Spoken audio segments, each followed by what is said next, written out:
Hello guys, welcome back to my channel. ಇವತ್ತು ನಾನು ಶೇಂಗಾ ಉಂಡೆನ ಮಾಡ್ತಿದ್ದೇನೆ. ಇದಂತೂ ತುಂಬಾ ರುಚಿಯಾಗಿರುತ್ತೆ ಮತ್ತು ಡಿಫ್ರೆಂಟ್ ಕೂಡ ಇರುತ್ತೆ.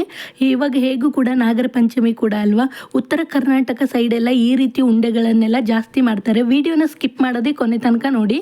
ಬನ್ನಿ ಹೇಗೆ ಮಾಡೋದಂತ ನೋಡೋಣ.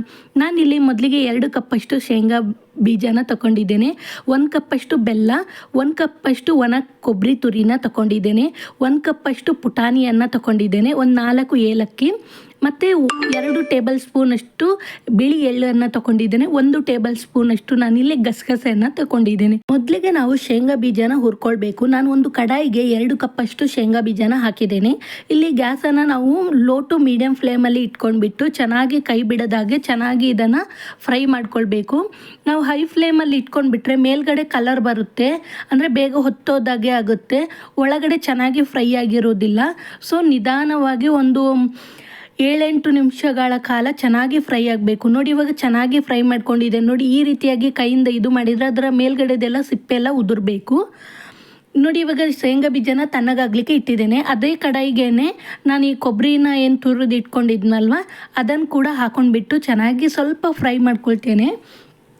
ಗ್ಯಾಸನ್ನು ನೀವು ಲೋ ಫ್ಲೇಮಲ್ಲೇ ಇಟ್ಕೊಳ್ಬೇಕು. ನೋಡಿ, ಇವಾಗ ಒಂದಿಷ್ಟ ಆದರೆ ಸಾಕು. ಇವಾಗ ನಾನು ತೆಗಿತೇನೆ, ಜಾಸ್ತಿ ಕಪ್ ಮಾಡಬೇಡಿ, ಟೇಸ್ಟ್ ಅಷ್ಟು ಚೆನ್ನಾಗಿ ಬರೋದಿಲ್ಲ. ಇವಾಗ ಅದನ್ನು ಕೂಡ ತೆಗೆದುಬಿಟ್ಟು ತಣ್ಣಗಾಗಲಿಕ್ಕೆ ಇಟ್ಟಿದ್ದೇನೆ. ಇವಾಗ ಅದೇ ಕಡಾಯಿಗೆ ನಾನು 2 ಟೇಬಲ್ ಸ್ಪೂನಷ್ಟು ಎಳ್ಳು ಮತ್ತು 1 ಟೇಬಲ್ ಸ್ಪೂನಷ್ಟು ಗಸಗಸೆ ತಗೊಂಡಿದ್ನಲ್ಲ ಅದನ್ನು ಕೂಡ ಸ್ವಲ್ಪ ಬೆಚ್ಚಗೆ ಮಾಡ್ಕೊಳ್ತೇನೆ ಅಷ್ಟೇ. ಇವಾಗ ನಾನು ಗ್ಯಾಸನ್ನು ಆಫ್ ಮಾಡಿದ್ದೇನೆ. ಜಸ್ಟ್ ಒಂದು ಅದರ ಬಿಸಿ ಇರುತ್ತಲ್ವ, ಕೊಬ್ಬರಿನೆಲ್ಲ ಫ್ರೈ ಮಾಡಿದ್ದು, ಅದೇ ಬಿಸಿಯಲ್ಲಿ ಸ್ವಲ್ಪ ಫ್ರೈ ಆದರೆ ಸಾಕಿದು. ಇದನ್ನು ಕೂಡ ನಾನು ಫ್ರೈ ಮಾಡಿಬಿಟ್ಟು ಒಂದು ಬೌಲಿಗೆ ಹಾಕಿಬಿಟ್ಟು ತೆಗೆದಿಟ್ಕೊಳ್ತೇನೆ. ಸ್ವಲ್ಪ ಸ್ವಲ್ಪ ಚಟ್ಪಟ್ ಅಂತ ಆಗುತ್ತೆ ಬಿಸಿಗೆ, ಅಷ್ಟಾದರೆ ಸಾಕು. ನೋಡಿ, ಇವಾಗ ಇಷ್ಟ ಆಗಿದೆ, ಇದನ್ನು ಸಾಕು. ಇವಾಗ ಇದನ್ನು ತೆಗೆದುಬಿಟ್ಟು ನಾನು ತಣ್ಣಗಾಗ್ಲಿಕ್ಕೆ ಇಟ್ಟಿದ್ದೇನೆ. ನೋಡಿ, ಇವಾಗ ಕಡಲೆ ಬೀಜ ಕೂಡ ತಣ್ಣಗಾಗಿತ್ತು, ಅದನ್ನು ಕೂಡ ನಾನು ಈ ರೀತಿಯಾಗಿ ಉಜ್ಜುತ್ತಾ ಸಿಪ್ಪೆನೆಲ್ಲ ತೆಗಿತಿದ್ದೇನೆ. ಇದು ಚೆನ್ನಾಗಿ ಫ್ರೈ ಆಗಿದೆ ಅಲ್ವಾ, ಸೊ ಈಸಿಯಾಗಿ ಸಿಪ್ಪೆ ಬರುತ್ತೆ. ನಾನು ಇದನ್ನೆಲ್ಲ ಕ್ಲೀನ್ ಮಾಡಿಕೊಂಡು ಸಿಪ್ಪೆನೆಲ್ಲ ತೆಗೆದಿಟ್ಕೊಳ್ತೇನೆ. ಅಷ್ಟರ ತನಕ ನಾನಿಲ್ಲಿ 1 ಕಪ್ಪಷ್ಟು ಪುಟಾಣಿ ತೊಗೊಂಡಿದ್ನಲ್ಲ ಆ ಪುಟಾಣಿನ ಒಂದು ಮಿಕ್ಸರ್ ಜಾರಿಗೆ ಹಾಕಿಬಿಟ್ಟು ಅದಕ್ಕೆ ಒಂದು 4 ಏಲಕ್ಕಿಯನ್ನು ತೊಗೊಂಡಿದ್ದೆ. ಆ ಏಲಕ್ಕಿಯನ್ನು ಕೂಡ ಸಿಪ್ಪೆನೆಲ್ಲ ಬಿಡಿಸಿಬಿಟ್ಟು ಒಳಗಡೆದು ಬೀಜನ ಮಾತ್ರ ಹಾಕ್ಕೊಳ್ತಿದ್ದೇನೆ. ಹಾಕ್ಕೊಂಡ್ಬಿಟ್ಟು ಇದನ್ನು ನೈಸಾಗಿ ನಾವು ಗ್ರೈಂಡ್ ಮಾಡ್ಕೊಂಡು ಬರಬೇಕು, ಪೌಡರ್ ಮಾಡ್ಕೊಂಡು ಬರಬೇಕು. ನಿಮ್ಮಿಂದ ಎಷ್ಟು ಸಾಧ್ಯ ನೋಡಿ ಅಷ್ಟಾಗಿ ನೈಸಾಗಿ ಪೌಡರ್ ಮಾಡ್ಕೊಂಡು ಬನ್ನಿ. ನೋಡಿ, ಇವಾಗ ನಾನು ಚೆನ್ನಾಗಿ ಪೌಡರ್ ಮಾಡ್ಕೊಂಡು ಬಂದಿದ್ದೇನೆ. ನೋಡಿ, ನೈಸಾಗಿ ಪೌಡರ್ ಇರಬೇಕಿದು.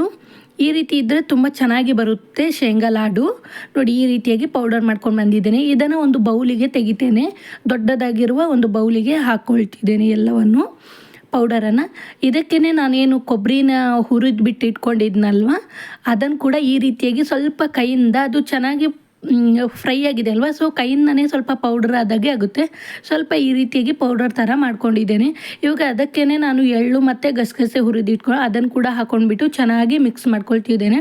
ಇದು ತುಂಬ ಪರಿಮಳ ಬರುತ್ತೆ, ಫ್ಲೇವರ್ ತುಂಬ ಚೆನ್ನಾಗಿರುತ್ತೆ. ಒಂದ್ಸರಿ ಈ ವಿಧಾನದಲ್ಲಿ ಟ್ರೈ ಮಾಡಿ ನೋಡಿ. ಇವಾಗ ನೋಡಿ, ನಾನು ಶೇಂಗಾ ಬೀಜನೆಲ್ಲ ಸಿಪ್ಪೆನೆಲ್ಲ ತೆಗೆದಿಟ್ಕೊಂಡಿದ್ದೇನೆ. ಅದನ್ನು ಒಂದು ದೊಡ್ಡ ಮಿಕ್ಸರ್ ಜಾರಿಗೆ ಹಾಕೊಳ್ತಿದ್ದೇನೆ. ಇದಕ್ಕೇ ನಾನು 1 ಕಪ್ಪಷ್ಟು ಬೆಲ್ಲ ತೊಗೊಂಡಿದ್ನಲ್ವ, ಬೆಲ್ಲನ ನೀವು ಸ್ವಲ್ಪ ಅಂಟು ಬೆಲ್ಲ ತೊಗೊಳ್ಳಿ, ಆವಾಗ ಉಂಡೆ ಕಟ್ಟಲಿಕ್ಕೆ ತುಂಬ ಚೆನ್ನಾಗಿರುತ್ತೆ. ಇದಕ್ಕೇನು ತುಪ್ಪ ಬೇಡ, ಎಣ್ಣೆ ಬೇಡ, ಏನು ಬೇಡ, ನಾವು ಏನು ಹಾಕೋದೇನೆ ತುಂಬ ಚೆನ್ನಾಗಿ ಉಂಡೆನ ಕಟ್ಕೊಳ್ಬೋದು. ಸ್ವಲ್ಪ ಅಂಟು ಬೆಲ್ಲ ತೊಗೊಂಡ್ರೆ ತುಂಬ ಚೆನ್ನಾಗಿರುತ್ತೆ. ನೋಡಿ, ಇವಾಗ ಆನ್ ಮತ್ತು ಆಫ್ ಮಾಡ್ತಾ ನಾವಿಲ್ಲಿ ಗ್ರೈಂಡ್ ಮಾಡ್ಕೊಳ್ಬೇಕು. ಒಂದೇ ಸಾರಿ ರುಬ್ಲಿಕ್ಕೆ ಹೋಗಬೇಡಿ, ಸ್ವಲ್ಪ ಆನ್ ಮತ್ತು ಆಫ್ ಮಾಡ್ತಾ ರುಬ್ಕೊಂಡ್ರೆ ಚೆನ್ನಾಗಿರುತ್ತೆ. ನಾನಿಲ್ಲಿ ಸ್ವಲ್ಪ ತರಿಯಾಗಿ ಇಟ್ಟಿದ್ದೇನೆ. ಎಕ್ದಮ್ ನೈಸ್ ಪೌಡರ್ ಥರ ಮಾಡ್ಕೊಳ್ಬಿಡಿ, ಅಷ್ಟು ರುಚಿ ಚೆನ್ನಾಗಿರೋದಿಲ್ಲ. ಈ ರೀತಿ ಮಾಡ್ಕೊಂಡ್ರೆ ತುಂಬ ಚೆನ್ನಾಗಿರುತ್ತೆ. ಒಂದ್ಸಾರಿ ಈ ವಿಧಾನದಲ್ಲಿ ಟ್ರೈ ಮಾಡಿ ನೋಡಿ. ಇವಾಗ ನೋಡಿ, ನಾನು ಇದನ್ನು ಕೂಡ ಅದೇ ಬೌಲಿಗೆ ಸೇರಿಸ್ತಿದ್ದೇನೆ. ಈ ಕಡಲೆ ಬೀಜ ಮತ್ತು ಬೆಲ್ಲ, ಈ ಪುಟಾಣಿ ಹಿಟ್ಟೆಲ್ಲ ಇದೆ ಅಲ್ವಾ, ಚೆನ್ನಾಗಿ ಒಂದಕ್ಕೊಂದು ಹೊಂದುವಾಗೆ ಚೆನ್ನಾಗಿ ಎಲ್ಲವನ್ನು ಕೂಡ ಚೆನ್ನಾಗಿ ನಾವು ಮಿಕ್ಸ್ ಮಾಡ್ಕೊಳ್ಬೇಕು. ಮಿಕ್ಸ್ ಮಾಡ್ತಾ ಮಾಡ್ತಾ ಮಾಡ್ತಾ ಚೆನ್ನಾಗಿ ಅದೆಲ್ಲ ಹೊಂದ್ಕೊಳ್ಳುತ್ತೆ. ಆವಾಗ ಬೈಂಡಿಂಗ್ ಕೂಡ ಕರೆಕ್ಟಾಗಿ ಆಗುತ್ತೆ. ನಾವು ಒತ್ತಿ ನೋಡುವಾಗ ಉಂಡೆ ಕಟ್ಟಲಿಕ್ಕೆ ಕೂಡ ಈಸಿಯಾಗಿ ಬರುತ್ತೆ. ನೀವು ಮಾತ್ರ ಅಂಟು ಬೆಲ್ಲ ತೊಗೊಳ್ಬೇಕಷ್ಟೇ. ಹೊಸದಾಗಿ ಯಾರೆಲ್ಲ ನನ್ನ ಚಾನಲನ್ನು ನೋಡ್ತಿದ್ರೋ ಪ್ಲೀಸ್ ನನ್ನ ಚಾನಲ್ಗೆ ಸಬ್ಸ್ಕ್ರೈಬ್ ಮಾಡ್ಕೊಳ್ಳಿ. ಪಕ್ಕದಲ್ಲಿರುವ ಬೆಲ್ ಐಕನನ್ನು ಒತ್ತಿ ನಿಮ್ಮ ಫ್ಯಾಮಿಲಿ ಆ್ಯಂಡ್ ಫ್ರೆಂಡ್ಸ್ಗಳಿಗೆ ನನ್ನ ವೀಡಿಯೋನ ಶೇರ್ ಮಾಡಿ. ನನ್ನ ವೀಡಿಯೋಗೊಂದು ಲೈಕ್ ಕೊಡೋದನ್ನು ಮರಿಬೇಡಿ. ನೋಡಿ, ಈ ರೀತಿಯಾಗಿ ನಾವು ಚೆನ್ನಾಗಿ ಮಿಕ್ಸ್ ಮಾಡ್ಕೊಳ್ಬೇಕು. ನೋಡಿ, ಇವಾಗ ಚೆನ್ನಾಗಿ ನಾನು ಎಲ್ಲವನ್ನು ಕೂಡ ಮಿಕ್ಸ್ ಮಾಡ್ಕೊಂಡಿದ್ದೇನೆ. ಇವಾಗ ನಾವು ನಮಗೆ ಎಷ್ಟು ಬೇಕು ನೋಡಿ ಆ ರೀತಿಯಲ್ಲಿ ನಾವು ಉಂಡೆ ಕಟ್ಟಿದ್ರೆ ಆಯಿತು. ಈ ರೀತಿಯಾಗಿ ಒತ್ತಿ ಒತ್ತಿ ಉಂಡೆ ಕಟ್ಟಿದ್ರೆ ಆಯಿತು. ಎರಡು ಕೈಯಿಂದ ಕೂಡ ಚೆನ್ನಾಗಿ ಈ ರೀತಿಯಾಗಿ ಒತ್ತಿದರೆ ಈಸಿಯಾಗಿ ಉಂಡೆ ಮಾಡಲಿಕ್ಕೆ ಬರುತ್ತೆ. ಏನು ಕಷ್ಟ ಏನಾಗೋದಿಲ್ಲ. ನಾವು ಎಣ್ಣೆ ತುಪ್ಪ ಏನು ಬಳಸದೇ ಈಸಿಯಾಗಿ ನಾವು ಉಂಡೆನ ಮಾಡ್ಕೊಳ್ಬೋದು. ನೋಡಿ, ಇದೇ ರೀತಿಯಾಗಿ ನಾನು ಎಲ್ಲವನ್ನು ಮಾಡಿ ಒಂದು ಪ್ಲೇಟಿಗೆ ಇಟ್ಕೊಳ್ತಿದ್ದೇನೆ. ನಮ್ಮ ಮನೆಗೆ ನೆಂಟರು ಬಂದಿದ್ದರು. ಸೊ ಮಾಡ್ತಾ ಇರುವಾಗ ಸ್ವಲ್ಪ ಉಂಡೆ ಅವರಿಗೆ ಕೂಡ ಕೊಟ್ಟೆ. ಸೊ ವಿಡಿಯೋ ಮಾಡುವಾಗ ಸ್ವಲ್ಪನೇ ಉಳೀತು. ಎಷ್ಟು ಉಳಿದಿದೆ ನೋಡಿ ಅಷ್ಟನ್ನು ಮಾತ್ರ ನಾನಿಲ್ಲಿ ತೋರಿಸಿದ್ದೇನೆ ವಿಡಿಯೋದಲ್ಲಿ. ಇದು ಸುಮಾರು ಒಂದು ಈ ಚಿಕ್ಕ ಉಂಡೆ ರೀತಿಯಾಗಿ ಕಟ್ಕೊಂಡಿದ್ದೇನೆ. ತುಂಬ ಏನು ದೊಡ್ಡದೇನು ರೀತಿಯಾಗಿ ಕಟ್ಕೊಂಡಿಲ್ಲ. ಒಂದು ಮೀಡಿಯಮ್ ಸೈಜ್ಗಿಂತ ಸ್ವಲ್ಪ ಚಿಕ್ಕದಾಗಿ ಉಂಡೆನ ಕಟ್ಕೊಂಡಿದೆ. ನೋಡಿ, ಉಳಿದದ್ದು ಒಂದು ಇಷ್ಟೇ ಉಳಿದಿದೆ. ಒಂದು 15ರಿಂದ 16 ಉಳಿದಿರ್ಬೋದು ಉಂಡೆ. ಸುಮಾರು ಇದು ಒಂದು 25 ಉಂಡೆಗಳಷ್ಟು ಆಗುತ್ತೆ. ಇದು 2 ಕಪ್ ಶೇಂಗಾದಿಂದ ಮತ್ತು 1 ಕಪ್ಪಷ್ಟು ಹುರಿಗಡಲೆಯಿಂದ. ನಾಗರ ಪಂಚಮಿಗೆಲ್ಲ ವಿಶೇಷವಾಗಿ ಉತ್ತರ ಕರ್ನಾಟಕ ಸೈಡೆಲ್ಲ ಈ ರೀತಿ ಉಂಡೆನ ಮಾಡ್ತಾರೆ. ನೀವು ಕೂಡ ಒಮ್ಮೆ ಟ್ರೈ ಮಾಡಿ ನೋಡಿ. Thank you.